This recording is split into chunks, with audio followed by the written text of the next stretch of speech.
అధ్యక్ష, ప్రతిపక్ష నాయకులు జగన్మోహన్ రెడ్డి గారు గౌరవ మంత్రివర్యులు శ్రీ పుల్లారావు గారి మీద తీవ్రమైన ఆరోపణలు చేశారు. ఇది సాధారణమైన సమస్య కాదు, ఇది పవిత్రమైన శాసనసభకు సంబంధించి గౌరవానికి సంబంధించిన అతి ప్రధానమైన సమస్య.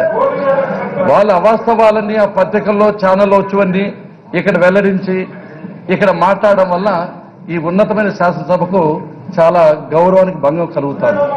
జగన్మోహన్ రెడ్డి గారు 2 విషయాలు స్పందించాలి. ఒకటి, నేను మాట తప్పను, మడమ తిప్పను, మా వంశారి క్రెడిబిలిటీని ఎంతో గొప్ప చెప్పుకునే ఆర్భాటం పలికే జగన్మోహన్ రెడ్డి గారు ఈ రోజున మన పుల్లారావు గారు వేసిన సవాళ్లు స్వీకరించవలసిందిగా కోరుతున్నాం. అంటే నేను కానీ అదే స్థానంలో ఉంటే ఈ పదవులన్నీ గౌరవానికి సంబంధించిన సమస్య అధ్యక్ష, మేము రాజీనామా చేసి ఉండాలి. మీ వాళ్ళకు ఆయన ఆ మాట మీద ఖచ్చితంగా నిలబడాలి. అంతేకాకుండా అధ్యక్ష అంతేకాకుండా రెండవది అధ్యక్ష, రాష్ట్రంలోని ప్రజలే కాకుండా ఆ పులిందల్లో ఉండే ప్రజలు కూడా ఈ ప్రతిపక్ష నాయకుడు ఇంత బలహీనుడా, ఇంత పిరికివాడా, ఇంత చేతగానవాడా అని చెప్పి వాళ్ళంతా మొదలు పెడుతున్నారు అధ్యక్ష. రెండవది అధ్యక్ష, ఆయన ప్రతిపక్ష నాయకులు ఉపయోగిస్తున్న భాష కానీ పదజాలం కానీ ఆయన మార్చుకోవాల్సిన అవసరం ఉంది అధ్యక్ష.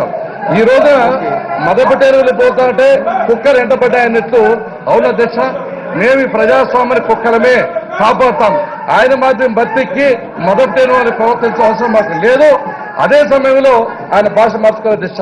ఒక విషయాన్ని జగన్మోహన్ రెడ్డి గారికి వేది మాట చెప్తున్నా, ఎవరికైతే నోటి దురుసు ఉందో, నోటి తీత ఉందో వాళ్ళు బాగుపడిన దాఖలాలు ఈ చరిత్రలు లేవు అధ్యక్ష.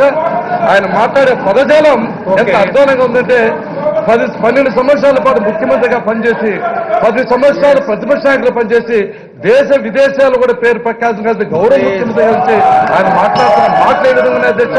అంతేకాకుండా మీరు కూడా శాసనసభాపతి ఇంత గౌరవ పదవులను మీ గురించి ఆయన చేసిన వ్యాఖ్యలు, ఏలూరు ఎమ్మెల్యేలు మమ్మల్ని గురించి ఈ విధంగా మంత్రి గురించి మాట్లాడుతున్నారంటే నిజంగా ఆయన మారడు.